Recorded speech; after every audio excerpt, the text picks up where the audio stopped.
Hi dears, എല്ലാവർക്കും സുഖാണോ? അപ്പോൾ ഇന്ന് നമ്മൾ നോക്കാൻ പോകുന്ന റെസിപ്പി എന്ന് പറയുന്നത് ചോറിൻ്റെ കൂടെയൊക്കെ കഴിക്കാൻ പറ്റിയ ഏറ്റവും എളുപ്പത്തിൽ ഉണ്ടാക്കാൻ പറ്റുന്ന ഒരു നാടൻ ഒഴിച്ചുകറി റെസിപ്പി. അപ്പോൾ ഇങ്ങനെ ഒരു ഒഴിച്ചുകറി ഉണ്ടായ ചോറിന് ഇത് മാത്രം മതിയാവും. ഒരു 5-10 മിനിറ്റിനുള്ളിൽ നമുക്ക് ഈ ഒഴിച്ചുകറി റെഡിയാക്കി എടുക്കാൻ പറ്റും കേട്ടോ. അപ്പോൾ ഒഴിച്ചുകറി ഉണ്ടാക്കാനായിട്ട് ഞാൻ ഇവിടെ ഒരു പച്ചമുളകാണ് ഇതുപോലെ നുറുക്കിയെടുത്തിട്ടുണ്ട്, നെടുകെ കീറിയിട്ട്. പിന്നെ എടുത്തിട്ടുള്ളത് ഒരു 3 ചേമ്പ് എടുത്തിട്ടുണ്ട്, അത് ഇതുപോലെ നുറുക്കിയെടുത്തിട്ടുണ്ട്. പിന്നെ ഒരു ചെറിയ കഷ്ണം ചേന എടുത്തിട്ടുണ്ട്, അത് ചെറുതായി നുറുക്കി വെച്ചിട്ടുണ്ട്. പിന്നെ ഞാൻ എടുത്തിട്ടുള്ളത് സവോളയാണ്, ഒരു സവോള എടുത്തിട്ടുണ്ട്, അതും നീളത്തിൽ മുറിച്ച് എടുത്തിട്ടുണ്ട്. ഇനി നമുക്ക് ഇതെല്ലാം ഒരു കുക്കറിലോട്ട് ഇട്ട് കൊടുക്കാം. അപ്പം ഞാനിത് എല്ലാം കൂടി ഒരുമിച്ച് കുക്കറിൽ ഇട്ടിട്ട് വേവിക്കുകയാണ് ചെയ്യുന്നത്. അപ്പോൾ അതിന് വേണ്ടിയിട്ടാണ് ചേന ഇത്രയും ചെറിയ കഷ്ണങ്ങളാക്കി നുറുക്കിയിട്ടുള്ളത്. അപ്പോൾ ചേമ്പിൻ്റെയും ചേനയുടെയൊക്കെ വേവ് ഒരുപോലെ ആയി കിട്ടും നമുക്ക്. അപ്പോൾ സവോള ഇട്ട് കൊടുത്തിട്ടുണ്ട്. ഇനി നമുക്ക് ഇതിലോട്ട് കുറച്ച് ആവശ്യത്തിനുള്ള വാളംപുളി പിഴിഞ്ഞത് ഒന്ന് ഒഴിച്ചു കൊടുക്കണം. വാളംപുളി എല്ലാവരുടെയും ആവശ്യത്തിനനുസരിച്ച്, പുളിയൊക്കെ കൂടുതൽ വേണ്ട ആൾക്കാരാണെങ്കിൽ നിങ്ങൾ കുറച്ചും കൂടെ കൂടുതൽ പുളി ഒഴിച്ചു കൊടുത്തോളൂ. ഞാനിവിടെ ഒരു നെല്ലിക്ക വലുപ്പത്തിലുള്ള വാളംപുളി പിഴിഞ്ഞ് ഒഴിച്ചിട്ടുള്ള ആ വെള്ളമാണ് ഒഴിച്ചു കൊടുത്തിട്ടുള്ളത്.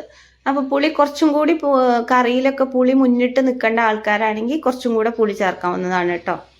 നമ്മൾ ഈ കഷ്ണത്തിലോട്ട് 1 സ്പൂൺ ഉപ്പും കൂടെ ചേർത്തിട്ട്, പിന്നെ പുളിവെള്ളത്തിന് പുറമേ നമ്മൾ കഷ്ണം വേവാൻ ആവശ്യമുള്ള വെള്ളം കൂടെ ചേർത്തിട്ടാണ് നമ്മൾ വേവിക്കാൻ വെക്കുന്നത്. ഇനി നമുക്കൊരു ചീനച്ചട്ടി വെച്ച് കൊടുക്കാം. അതിലോട്ട് ഒരു ടീസ്പൂൺ, ഒരു സ്പൂൺ മട്ട അരി കഴുകിയതാണ് ഞാൻ ഇട്ട് കൊടുത്തിട്ടുള്ളത്. അതും കൂടെ നമുക്കൊന്ന് വറുത്തെടുക്കണം. കഷ്ണമൊക്കെ കുക്കറിലോട്ട് മാറ്റി വെന്ത് വരുമ്പോഴേക്കും നമുക്ക് ഒരു ചീനച്ചട്ടി അടുപ്പത്ത് വെച്ചതിന് ശേഷം ഞാൻ ഇതിലേക്ക് കഴുകി വൃത്തിയാക്കി വെച്ചിരിക്കുന്ന മട്ട അരി ഇട്ട് കൊടുത്ത് ഒന്ന് വറുത്തെടുക്കുന്നുണ്ട്. അരിയൊക്കെ അതങ്ങനെ പൊട്ടി അരിമണി വറുത്ത് കഴിക്കില്ലേ, അതുപോലത്തെ പരുവാകുമ്പോൾ നമുക്ക് ഒരു 1/4 ടീസ്പൂൺ ഉലുവയും കൂടെ ചേർത്ത് അതും കൂടെ ഒന്ന് മൂപ്പിച്ചെടുക്കണം. അപ്പോൾ ഉലുവയൊക്കെ ഒന്ന് ഏകദേശം മൂത്ത് വരുമ്പോഴേക്കും നമുക്ക് 1 ടീസ്പൂൺ പരിപ്പും കൂടെ ഒന്ന് ഇട്ട് കൊടുക്കാം. എന്നിട്ട് അതും കൂടെ ഒന്ന് വറുത്തെടുക്കാം. അപ്പോൾ വീഡിയോ ആരെങ്കിലും സബ്സ്ക്രൈബ് ചെയ്യാതെ കാണുന്നവരാണെങ്കിൽ ഒന്ന് സബ്സ്ക്രൈബ് ചെയ്ത് സപ്പോർട്ട് ചെയ്തേക്കണേ. തൊട്ടടുത്തുള്ള ബെല്ലൈക്കണും കൂടി ഒന്ന് അമർത്താൻ മറക്കരുത് കേട്ടോ. പിന്നെ ലൈക്കും ഷെയറും കമൻറ്റും ഒന്നും ആരും ചെയ്യാൻ മറന്നു പോകരുതേ. അപ്പോൾ പരിപ്പും കൂടെ ഇട്ട് കൊടുത്ത് ഞാനിത് നന്നായിട്ട് വറുത്തെടുക്കുന്നുണ്ട്. അപ്പോൾ ഇത് മുഴുവനായിട്ട് വേണം നമുക്ക് ഇതിലോട്ട് നാളികേരം ചേർത്ത് കൊടുക്കാൻ. 1 മുറി നാളികേരമാണ് ഞാൻ ഇതിലോട്ട് ചേർത്ത് കൊടുക്കുന്നത്.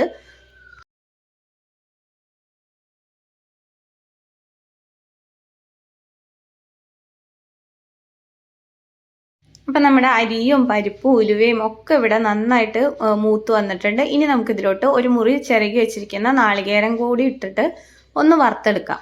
അപ്പം നമ്മൾ നാളികേരം ഇവിടെ നന്നായിട്ട് മുരിഞ്ഞു വന്നിട്ടുണ്ട്. ഇനി നമുക്ക് അതിലോട്ട് 2 സ്പൂൺ മുളക് പൊടി ചേർത്ത് കൊടുത്ത് ഒന്ന് നന്നായിട്ടൊന്ന് മൂപ്പിച്ചെടുക്കാം. അപ്പം മുളക് പൊടിയൊക്കെ ഓരോരുത്തരുടെ എരിവിനനുസരിച്ച് ചേർക്കണം. ഞാനിവിടെ ചെറിയ സ്പൂൺ ആയതുകൊണ്ടാണ് മുളക് പൊടി 2 സ്പൂൺ ചേർത്തത്.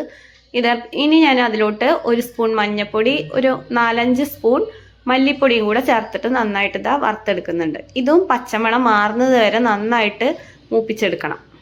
അപ്പം നമ്മുടെ നാളികേരമൊക്കെ മല്ലിപ്പൊടി മുളക് പൊടിയും ഒക്കെ ഇവിടെ ആയി വന്നിട്ടുണ്ട്. ഇനി നമുക്കത് തണുക്കാനായിട്ട് മാറ്റി വയ്ക്കാം. അപ്പോഴത്തേക്കും നമ്മുടെ കഷ്ണങ്ങളൊക്കെ വെന്ത് കിട്ടിയിട്ടുണ്ട്.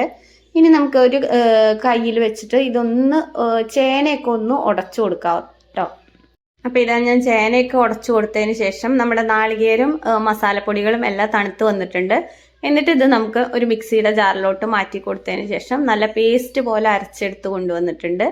അതിനുശേഷം നമുക്കിത് കറിയിലോട്ട് ചേർത്ത് കൊടുക്കാം. എന്നിട്ട് നന്നായിട്ടൊന്ന് തിളപ്പിച്ചെടുക്കണം. ഒരു 5 മിനിറ്റ് ഇത് തിളയ്ക്കണം. മസാലകളും കഷ്ണങ്ങളും എല്ലാം ഒന്ന് പിടിക്കാനായിട്ട് ഒരു 5 മിനിറ്റോളം ഒന്ന് തിളച്ച് ഒന്ന് റെഡിയായി വരണം. അപ്പം നമ്മൾ ഈ അരപ്പ് ചേർത്ത് കൊടുക്കുമ്പോൾ നിങ്ങൾക്ക് കറിക്ക് ആവശ്യമുള്ള വെള്ളം കൂടെ ചേർത്ത് കൊടുത്തിട്ട് നന്നായിട്ടൊന്ന് തിളപ്പിച്ചെടുക്കുക.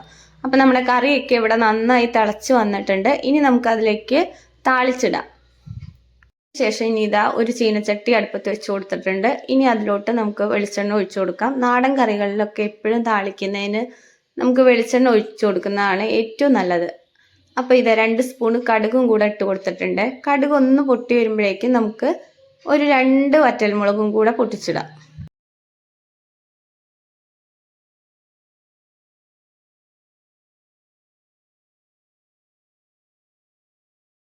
വറ്റൽമുളകും കൂടെ ഒന്ന് മൂത്ത് വന്നപ്പോഴേക്കും ഞാൻ കുറച്ച് കറിവേപ്പിലയും കൂടെ ചേർത്ത് കൊടുത്തിട്ടുണ്ട് കേട്ടോ. എന്നിട്ട് കറിവേപ്പിലയും കൂടെ ഒന്ന് ആയി വരുമ്പോഴേക്കും നമുക്ക് കുറച്ച് ചെറിയ ഉള്ളി നുറുക്കി വട്ടത്തിൽ നുറുക്കി വെച്ചിട്ടുണ്ട്, അതും കൂടെ ഇട്ട് കൊടുത്ത് നന്നായി ഒന്ന് മൂപ്പിച്ചെടുക്കാം.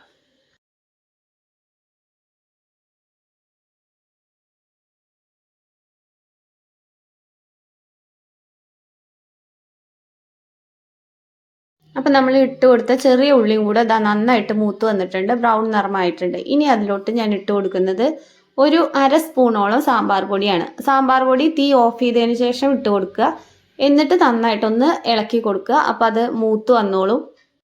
അപ്പോൾ ഉള്ളിയൊക്കെ മൂത്ത് വന്നതിന് ശേഷം ആ ചീനച്ചട്ടിയുടെ ചൂടിൽ കിടന്ന് തന്നെ ഈ സാമ്പാർ പൊടി മൂത്ത് നല്ല മണം വരാൻ തുടങ്ങും. എന്നിട്ട് നമുക്കിത് കറിയിലോട്ട് ചേർത്ത് കൊടുക്കാം. അപ്പം നമ്മുടെ സാമ്പാർ പൊടിയൊക്കെ ഇതാ മൂത്ത് നല്ല മണം വരുന്നുണ്ട്. എന്നിട്ട് നമുക്ക് ഇനി ഇത് കറിയിലോട്ട് ചേർത്ത് കൊടുക്കാം.